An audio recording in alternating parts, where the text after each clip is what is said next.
sir. Good morning everyone and welcome to our demonstration lesson. Before we start to propagate the plants, we should know first the objective of our lesson. And that objective, it contains about the content standard, and that is to demonstrate an understanding of scientific practices in planting trees and fruit trees. And the next is the performance standard. We should know how to apply the knowledge and skills in planting trees and fruit trees. The learning competency. We should know the proper way of planting and propagating trees and fruit-bearing trees.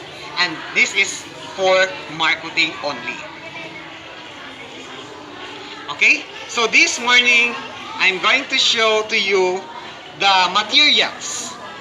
So we have here the plants, the basin with water, and the scissor, the marketing knife, the plastic wine, the pruning shear, the plastic, the sphagnum-mousse, and then here are some materials or other materials if you don't have these actual materials.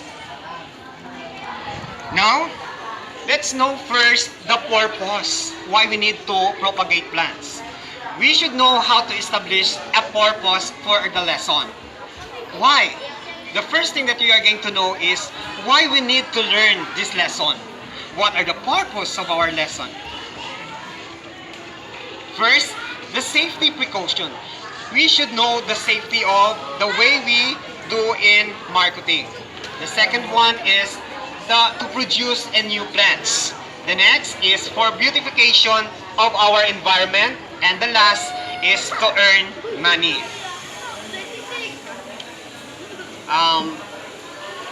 First thing that we are going to know, why we need to plant trees. What is the importance of planting trees? That it must be put on your mind. But before we proceed on the procedure on how to propagate plants like marketing, we should know first what is marketing.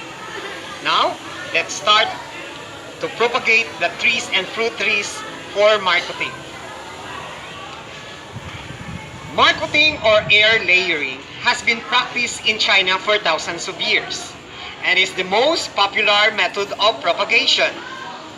The plant of propagating trees or the branch on the parent tree is girdled down to the central hardwood to encourage advantageous rooting at the distal surface or cut surface. Care must be taken to remove all the cambial tissue is produced rather than new roots. Now, let us know the procedure in making a successful marketing. First, let's move on now to the steps for making a successful marketing. First, use a string to get the circumference of the stem. Like this. Okay. Then after that, you are going to cut the circumference, the measured circumference. And this will be your guide to measure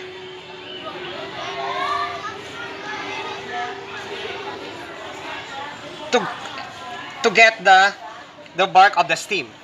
With a sharp knife, this one, we are going to what? We're going to cut about 1 1/2 inches apart around the stem and through the bark and cambium layer, leaving the inner woody tissue exposed.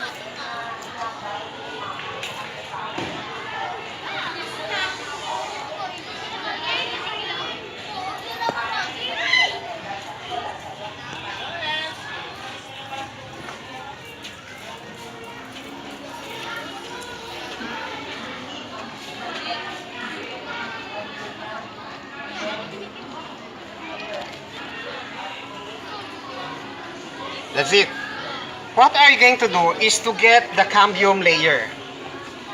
It is important to get the cambium layer so that the roots will come out on this stem while completing the process. As you can see, here is the cambium layer.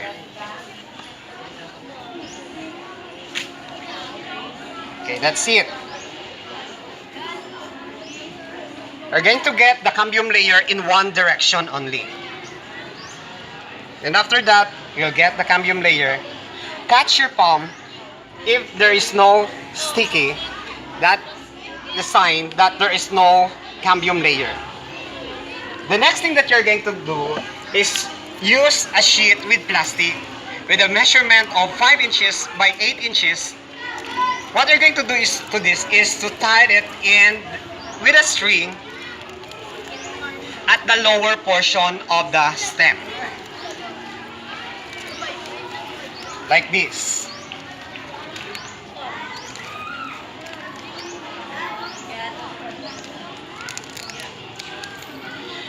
We're going to tie it now the lower portion of the stem.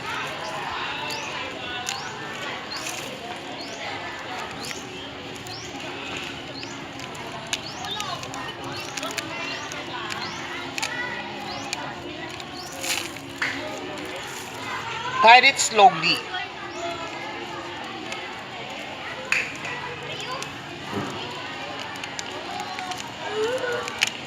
That's it.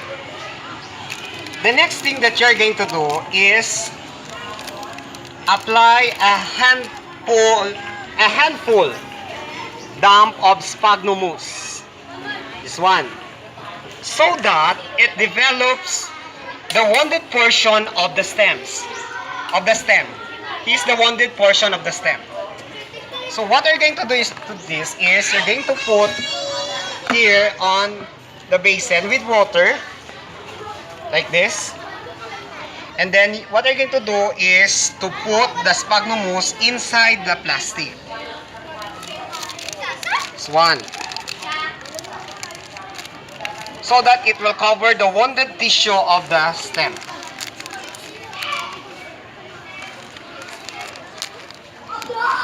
Apply it perfectly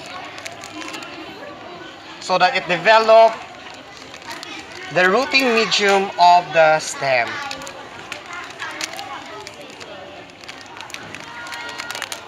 Okay.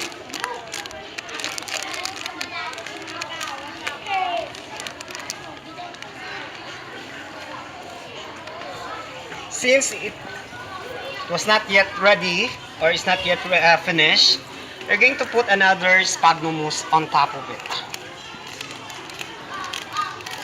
so that it develops the wounded tissue of the stem, and that is the roots.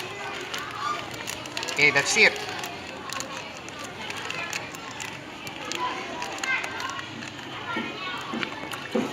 After that, since your hands is wet, you're going to wipe with this. And then, what you're going to do is you get another string. Then what you're going to do is to tie the mousse in place with string. Helps keep in its position while completing the process.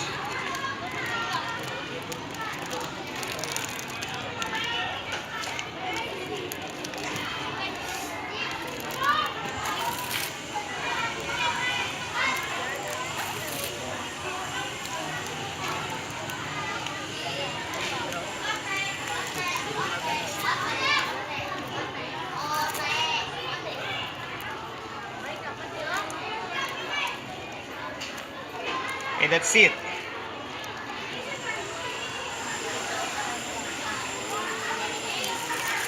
To tighten it,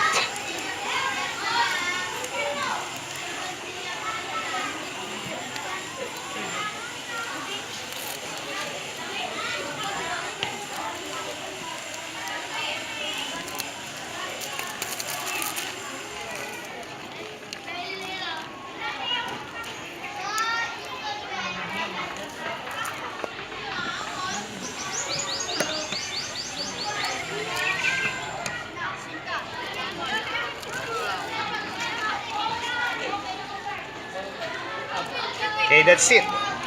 Since there is an exist of plastic wine here, what are you going to do is to cut.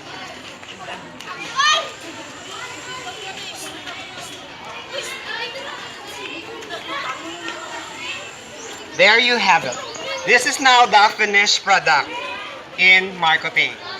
First thing that you're going to do is to plant and stem the selection, girdle the selected stem, remove the bark.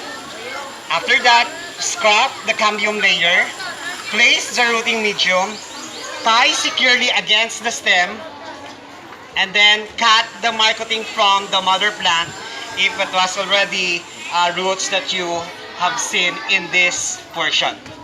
Okay? And after that, you're going to put or to transfer into another pot so that you can have a new plants. That's all. Thank you very much for your listening, and may God bless us all.